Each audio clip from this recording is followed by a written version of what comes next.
All right, I guess I'll get started. Welcome to the ARPA Advisory Committee meeting for Tuesday, April 18th. As always, the meeting of the ARPA Advisory Transformational Committee are public meetings as defined by the Connecticut Freedom of Information Act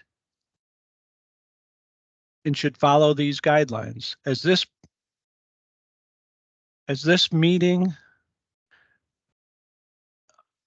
this is a public meeting, is held virtually, it will be recorded and made available to view on the DDS website. Committee members must make a good faith effort to state their name and title if applicable each time they speak during the meeting. If a committee member would like to speak, please raise your hand and one of the co-chairs will acknowledge you. There is no public comment portion to this meeting. Members of the public are able to join, watch, and listen only.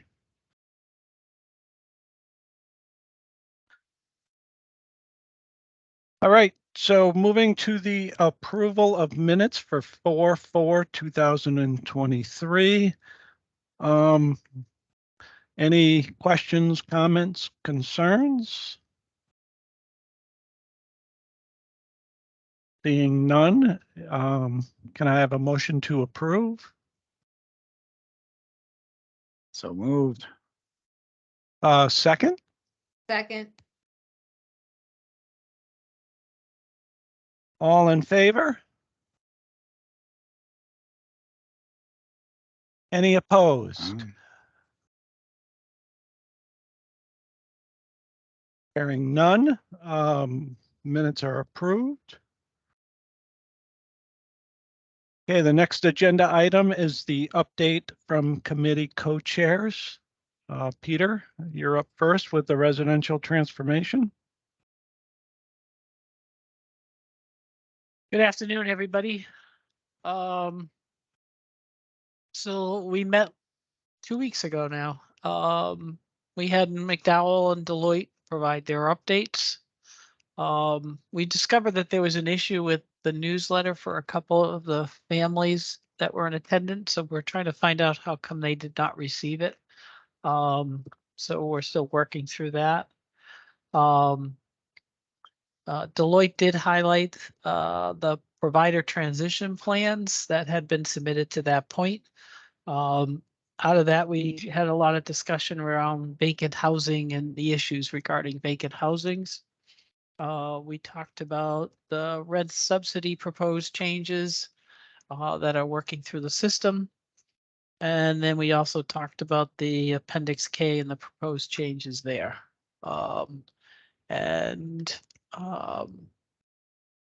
That's where we're at now. I did say that we have worked through the issue of the provider issues that we had developed between all the committees. We put that into a frequently asked questions, and we had done the same with the individual and families. I'll be presenting the final draft to the residential committee before we submit that elsewhere. And that's my report. This is Keith Lavalette at DDS.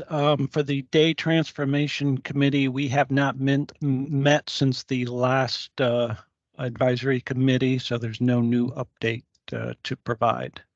Our next meeting is scheduled for the 1st of May. Greg or Shannon on the individual and family? This is Greg McMahon from DDS. We met yesterday. The primary, pretty much the sole activity for that meeting was to review the service descriptions that were ready to go, ready for review from our committee. We reviewed and approved through the committee with some edits for service descriptions. We still have, that was self-direction, CCH, supportive housing, and one more that is escaping me at the moment, remote supports. And we will be reviewing between meetings and finalizing at our next meeting, assistive technology and employment. So those are moving along well and getting near completion to ultimately be used in conjunction with the new videos and with other forums coming up, and to be able to provide families with some simple guidance on what services are out there for them with the benefits and challenges and included. So that was pretty much the entire agenda with some updates on the process of the commissioners' meetings coming up and the video updates. All right, Keith Lavalette, DDS. Thank you, Greg. DDS engagement, Peter, that will be you again. Yeah. So we had Deloitte and McDowell with their update. We spent a lot of time in terms of, we're looking at educational material that Deloitte had provided to the committee that we're working on in terms of the educational forums that we're setting up. I'm sure Deloitte's going to go more into detail of that, but we're working through that material. Had a lot of talk regarding the newsletter and the future, how to get have that become more proactive. And so we talked about that with McDowell.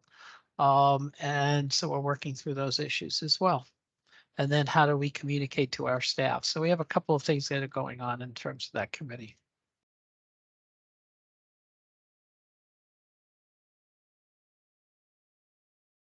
Okay, this is Keith Lavalette, DDS. If it's okay with the committee, we're going to move Peter to the end of the meeting and move forward with Deloitte's presentation. So, Betsy? Thank you, Keith. Betsy Bella, Deloitte. So today we just wanted to provide an update on pieces in motion and a planned item coming up.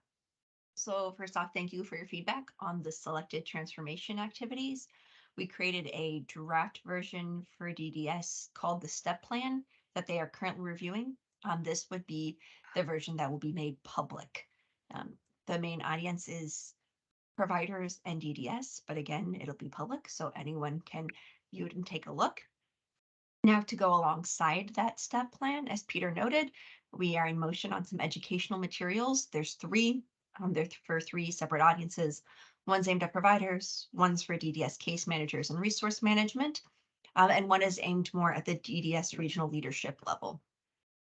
They provide some highlights and high-level information about STEP. We recognize people are at different stages in terms of receiving updates and their understanding of what STEP is, what it might mean. And so the education materials includes some more information about like, how does this impact each audience? What does it mean for them? McDowell Communications Group's coordinating with DDS to make sure that there's similar material available for individuals who receive services and their families. There'll also be informational sessions for providers and DDS staff. We're just confirming dates, and then there'll be save the dates sent out this week or next. These will sort of build on the educational materials, go into more detail, more information, and of course, allow for people to ask questions and provide their own comments. I just want to flag that these are separate from the commissioner's stakeholder forums. 15 transition plans have been received so far.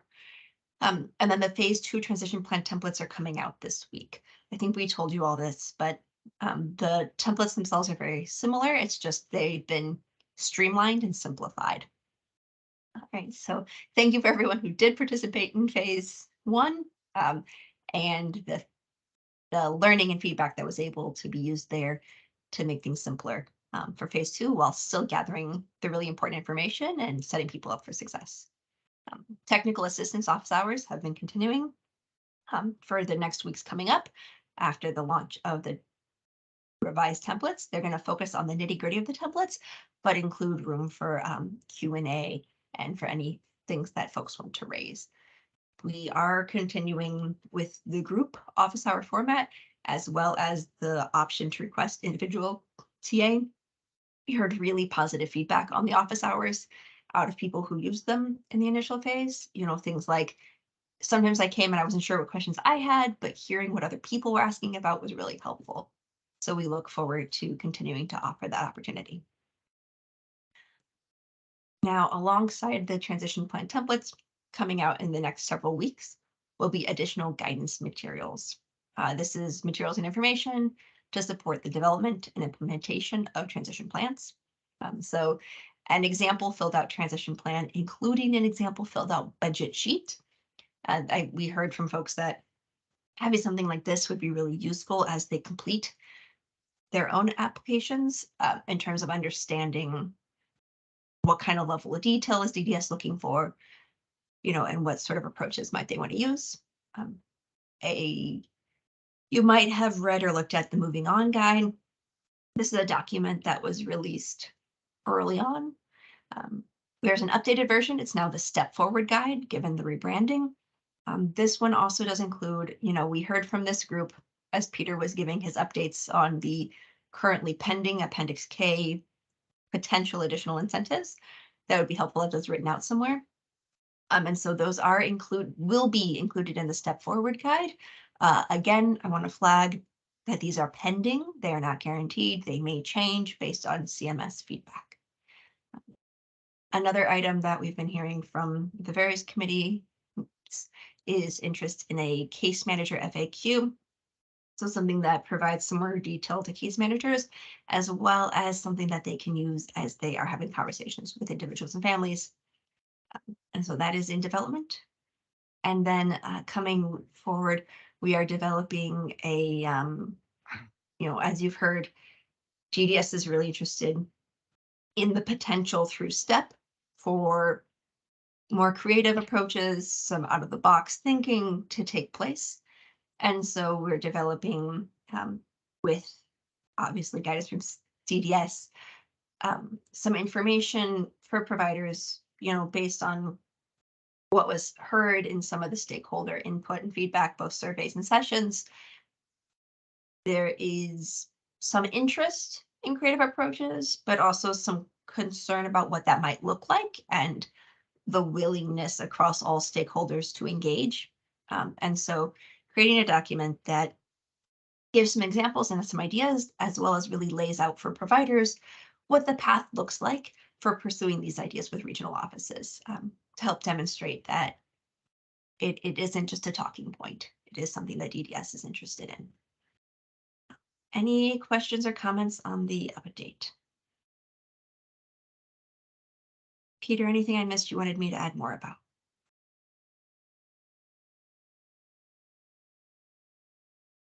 You're on mute. Yes, I know. Can you give like a brief update? I know you said there's 15. Can you have like an idea of what those 15 look like, or whatever the last reiteration was of what those plans had, and maybe what some of them they included and stuff? This is Betsy Bella Deloitte. We haven't actually received all 15. Okay, yeah, we've got to get those to you. But the ones that you have had, do you guys have like some of the things you've seen?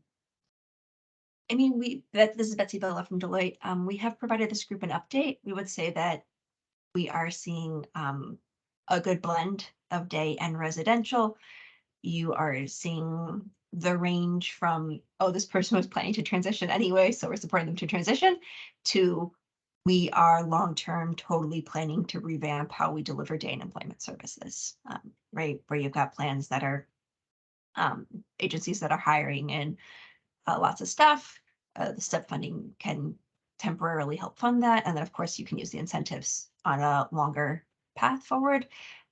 People who are closing CLAs and CRSs, agencies that are planning to instead backfill those vacancies with individuals off the emergency list. Really quite the broad range.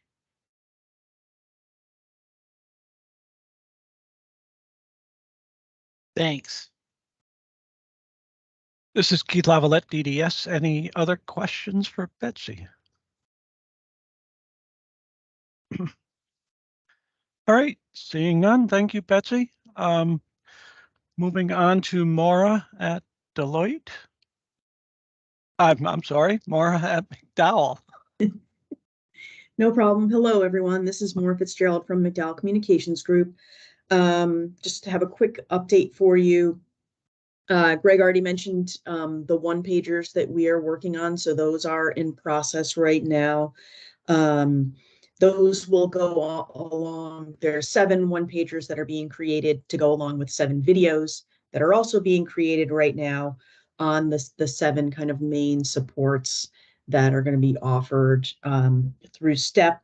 In terms of the videos themselves, we have 5 that have been largely shot. The production company today was going out to just do a little bit of cleanup filming at one of our locations, and then tomorrow a DDS staffer who very kindly volunteered to kind of be the voice of DDS will be in the Bonfire studio to film kind of the intros and the outros to the videos. And also he's an expert in community companion homes. So he's going to be doing a little talking on that. So once that occurs tomorrow, then the production company will have everything that it needs to put together the first 5 videos, which will be on assistive technology, individualized home supports, remote supports, supportive housing, and assistive technology. Or I might have already said that. I forget what I'm forgetting on. It's not coming to me right now what the 5th one is, but we will have 5 that will be ready to go. And then the last 2 to be filmed will be on self-direction and on employment. Self-direction is in the works, and we just need to come up with the shooting schedule. And then employment, DDS is still working on identifying individuals that we can approach to see if they would be willing to be featured in the videos. So those are coming along. And the plan right now is for the videos, along with the one pagers, to roll out in the month of June. So there are forums that are taking place in the month of May with the commissioner and the deputy commissioner. So that will happen in May. And then in June, we will have the videos. And then in July, we'll have, something else. And then we'll go from there. So that's where we are with the videos. We have a flyer that we are working on right now that's being, it's all written and is in design, and will go out hopefully before the end of this month, if not right at the beginning of next month, that will basically just announce to individuals and families that there is this series of forums that are taking place in the month of May. And it will have a short, very brief description of each of the 7 services that will be talked about in these forums in the month of May, and then the schedule and how people can sign up to attend the forums. So that's going out. We are now turning our focus to putting out a full newsletter to individuals and families and staff and providers and other stakeholders, and that will go out probably in mid-June. So we're working on gathering content for that right now to get that into production. And we also have a web developer who is working on designing and building a STEP-specific web page that will go onto the DDS website, but it will be a more intuitive and easy to navigate web page than the main DDS page, DDS website. But that too is changing. That's a different project that's happening solely on the DDS side of things. So they will have a kind of a shiny new full DDS website soon, or not soon, but in the near future. And we on our side are working on building a new, brand new STEP page. And then we'll also be kind of shining up the existing ARPA webpage once the STEP page is created. So those are the things that we're working on right now. We're also working with DDS communications personnel to start ramping up and putting things out on social media about STEP, about the forums coming up, the videos, one pagers. We're going to start to get a little more robust in our presence on social media for DDS with STEP in the coming months. And that's what we have going on. If anyone has any questions, I'm happy to answer them.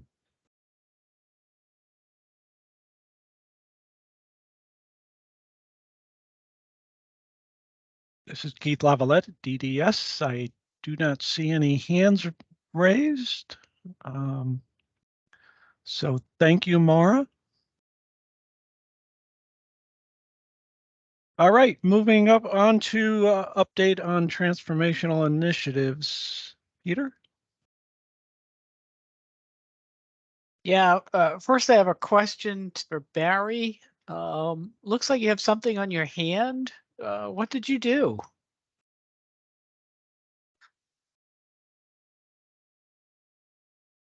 You're on mute, Barry. And I want to hear the story. Sorry. So I had surgery, so it was trigger finger. Oh no. So, but bandage comes off on Friday, and we'll have full movement. Great. Get back onto So. the links. Yeah.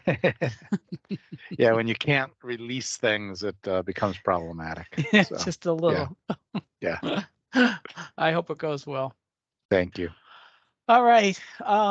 So a couple of things as trying to put this together. One of the things that the department's looking at is to work on a, for lack of a better term, like a marketing or a public relations plan for how to roll out STEP and how to get everybody to know what that is. And so we're working through what that will look like as we move forward with it. And as you see, we have a lot of stuff that's going on. You talk about the one pager and you talk about the videos. Those are all going to be highlighted with the stakeholder forums that the commissioner is going to be doing next month. And so each one of those is going to be on a different one of these topics. And so we've kind of identified what we look at this point of the 7 main drivers of the STEP initiative. Obviously, they're not the only ones, but they're probably the main drivers in terms of IHS, in terms of customized employment, assistive technology, remote supports, supportive housing, customized employment, and I'm missing one.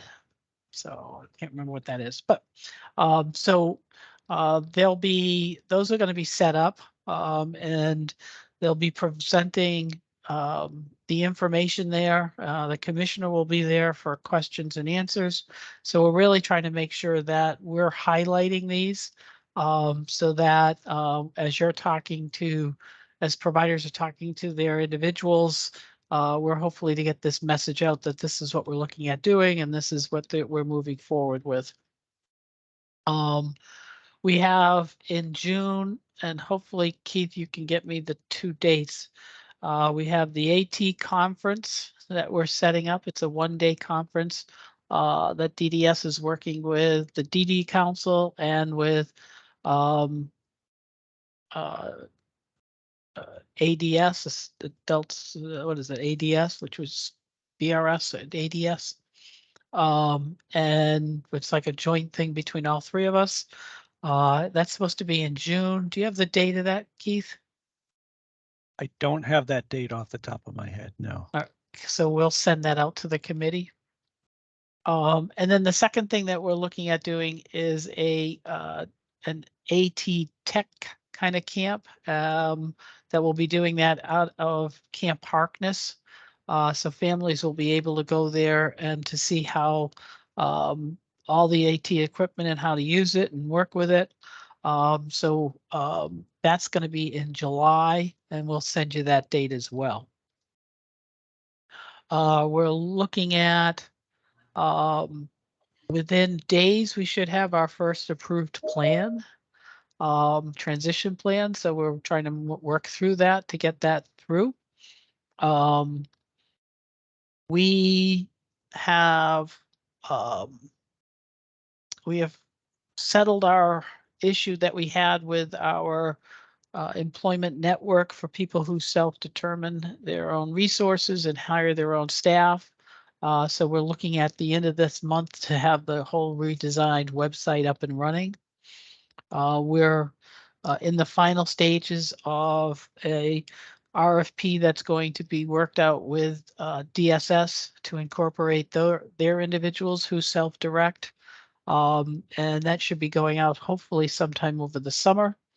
And one of the pieces, the big pieces to that is we're going to be looking at to um, determine a way to do emergency backup staff for people who self-hire their own staff. So that's in the works. Our notice of opportunities, the last I heard, we have over 56 applications from individuals and families to increase their assistive technologies within their setting, within their homes. We had, I believe, 7 to 10 in terms of from providers. And I haven't heard anything regarding the employment one with assistive technology, so I'll have to get an update on that. We have 56 applications from DDS staff to go through an AT certification. Our goal is to get as many people who are available that we can have available that know about assistive technology so that they can be out there to help educate and inform people on assistive technology. We have RFP that's out there right now for establishing agencies or businesses that will do assistive technology assessments, whether that's for the whole state or whether that's broken down into regions. It will depend on what comes in from the proposals. This will then allows us to have a set company that would be able to do those assessments for individuals. And so we're trying to make this so that it's as they're trying to grease the wheel in terms of anybody who wants an assessment. Right now, they have to go try to find the company that's going to do it. So we're trying to make this as a designated one. It's not saying that they can't go to other ones. So it's just trying to help this move forward.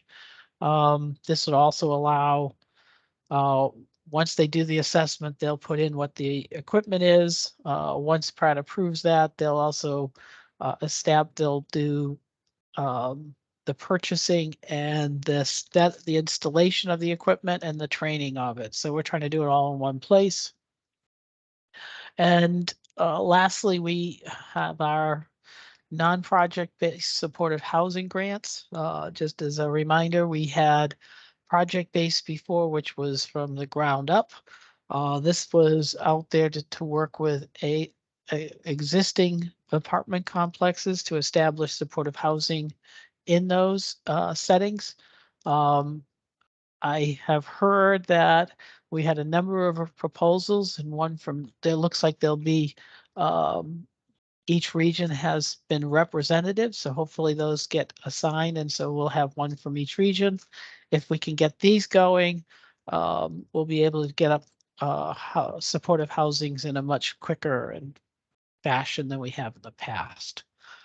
So that's kind of what the update is at this point, and I see Barry's got his hand up. So, thanks, Peter. Barry Simon Oak Hill. Just had a question on the AT RFP that's out. I know that when I took a look, there was an RFP that was for participants and providers to be putting in for individuals kind of stuff. But I also keep hearing you talking about yeah, this is for provider. company. Yeah, this is for companies. So it should be on our website. If you haven't seen that, I'll talk, make sure you get a copy. So Okay. this is what we're looking at is designating either for the whole state or regional, depending on what we get. And they would have specific timelines in terms of if there's a call for an assessment, they would have to do it within a certain time period. And they would need to make sure that that gets done and that's the assessments is written up and then given to the individual or the family or the case manager in order to do all that stuff. Yeah, and there's I don't know, there's 3 or 4 of us in the state that do this. So I just want to make sure that my staff isn't, because I know they've talked to me about the participant and provider assessments going on and that kind of stuff, but I haven't heard it described the way you're describing. So I just want to make sure that they know that there's different RFPs out there. Yeah, no, this is a different one, so. Okay, yeah, if you want to forward me that would be great. We'll see if I can get the link to it. I'll forward it to you. Great, thank you. Sure. So that's all the changes I have at this point. So Keith, I don't know what else we have on the agenda. This is Keith Lavalette, DDS. The only other agenda item is issues the advisory committee identified from previous meetings, or if they have any current issues. Peter, did you have any updates on those? We've gone through a lot, and so that's why I'm want to go back to the committee and find out what else that they would like to see. So Keith, do you have the agenda that you can share? While you're doing that, I'll ask Katie. Hello, Katie. You're on mute. You're on mute. Sorry, Katie Banzef with Star. I just had a question regarding the approval process. Could you outline what the approval process is and the time frame for once a transformation plan is submitted? Yes, so we are working through those issues right now. So the way it will work is, and that's why the first couple we were trying to work through that process, is that the region receives the plan. They then will do a review of that with their committee. They'll then go back to the provider if they have any questions, and if anything needs to get adjusted or amended. They'll then bring that back to the committee. So it usually is all of this is going through the resource administrator. In the beginning, where the ARPA committee at DDS, which is Keith, myself, and Greg, have also been involved in trying to look at the plans to make sure that there's the consistency part of this. And so we've done that with about 3 or 4 of the plans. And right now, there's a couple of plans, I think, that they're looking for some adjustments. And once those are done, then they would be able to receive a letter. So we're working through the contents of what that letter is to make sure that everybody's on the same page as to this is what we're understanding, this is what you're understanding of how many people, what you're looking at doing, and what the estimated total amount of incentives would be, so that there's no surprises at the end of the day saying, hey, I thought it was this versus that. So it's taken us a little bit longer in the beginning because we're trying to go through this to make sure we're trying to do the consistency. So in this beginning part, what we've done is we've had a meeting with all 3 of resource administrators, Keith, Greg, and myself, and they then have the resource administrators have been presenting those plans to the group. And that group also is asking questions and stuff too. So it's got this 2-piece part of it, which eventually, once we all get comfortable, we'll get rid of that second part and it'll all just be through the region. But in terms of I know you've submitted a plan, and I know that they've looked at that plan, and I know that they were supposed to be getting back to you with a couple of issues. So that's what I know specifically. Is that all right? Yes. Yep, thank you. Okay, great. The- Go ahead, Go- Keith. This is Keith Lavalette, DDS. I think everybody could see the agenda. This is the last item. Many of these things we've talked about already. So I don't know if the committee has any other issues they'd like to add or to talk about any of these issues any further. Yeah, we're working through the whole shared housing piece of it, where there's a couple on here where will there be money available and budget for training as agencies move into providing less restrictive environments? There should be. And as it should be part of your plan. If that's not coming through, then we'll need to know what's going on, but those should be part of your plan. I talked about it last time about what the proposed changes for rent subsidy, and I know they're moving close to moving forward with making those permanent. There's one here about lack of support for the interim measures from the provider perspective, and I'm not too sure what that means and how we can address that. So if somebody can give me something with that. We're working through helping understand how different kind of fundings can be combined. Hopefully that's going to be some of the educational piece that we have with Deloitte.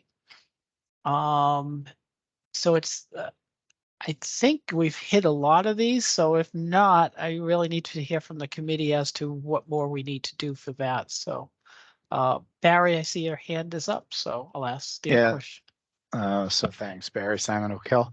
Yeah, so it may go towards the, this last bullet point, which is, understanding new rates, and this may be premature to even be asking, but given the, the budget, the appropriations budget just came out today with, 1% and 0% for 2 years, how that would impact, this process going forward in any kind of rate development that could sustain services and the challenges with staffing kind of thing. And so I don't know, if revisiting this is going to make sense, but the staffing shortages are only going to get worse, not better.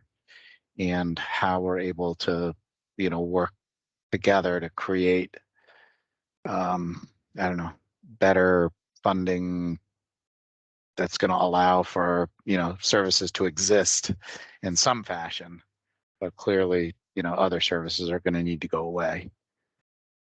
Well, you're much more ahead of me in all that. I didn't even know there was a 1% and a 0%. So that's a little bit more advanced in terms of the next couple of years. And the governor said that it was good because it preserves fiscal security for the state, staying, within so he's already made his public statement that he likes it. And were these 1% across the board? So is the rate increase 1%, or I don't know, how was it worded?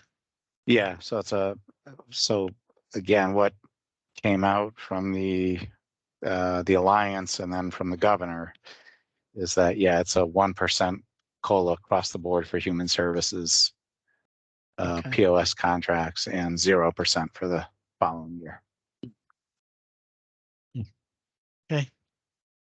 Yeah, I don't have an answer for you. No, okay, but just, obviously needing to understand the impact of these and, all of this stuff, and, the stumbling blocks that all of this stuff is going to present. Yep. To Gotcha. a lot of these this transformation. Okay. Anybody else have any suggestions or other issues regarding what we've talked about, what we were asked to address?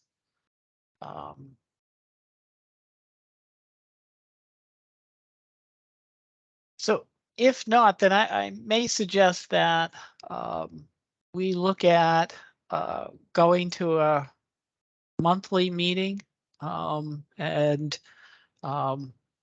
once again, if there, I think as we work through the plan, that the step plan that Deloitte's going to be working through with DDS, we'll be able to then have more information that we can gather. But if there are other issues and stuff, just let us know and we can address those issues. We'll continue to be working. I think a lot of the committees are going to be looking at how to adjust their schedule as well. I know that the 2 engagement committees have been working a lot, so they may continue at that. I think I know the residential, we may be looking at going to a monthly schedule as well.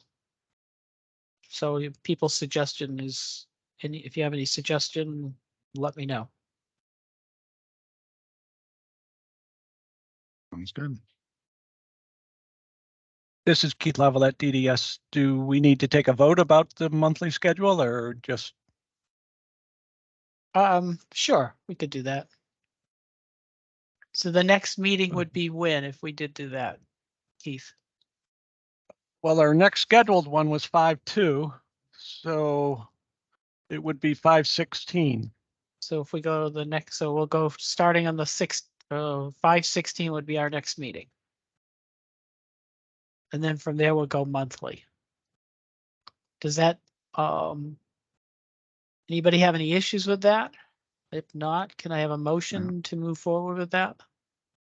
Sure. So moved.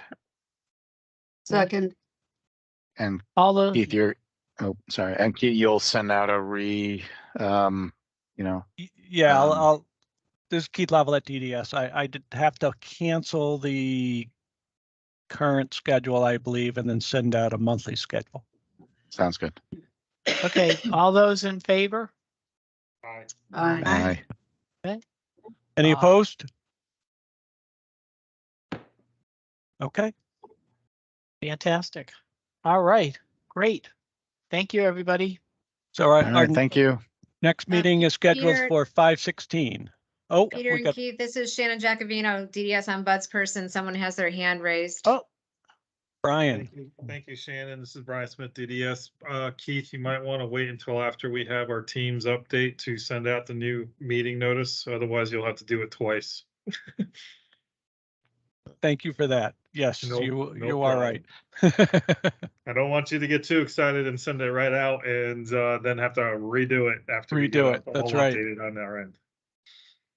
Yeah, just for people that don't know, we're revising our team schedule, so all our meetings have to be redone. so they, this is Peter Mason. Are they redoing, updating teams? Is that what's happening? This is Brian Smith, DDS. Yes, Peter, Microsoft is updating Teams, so we're forced to do the same, obviously.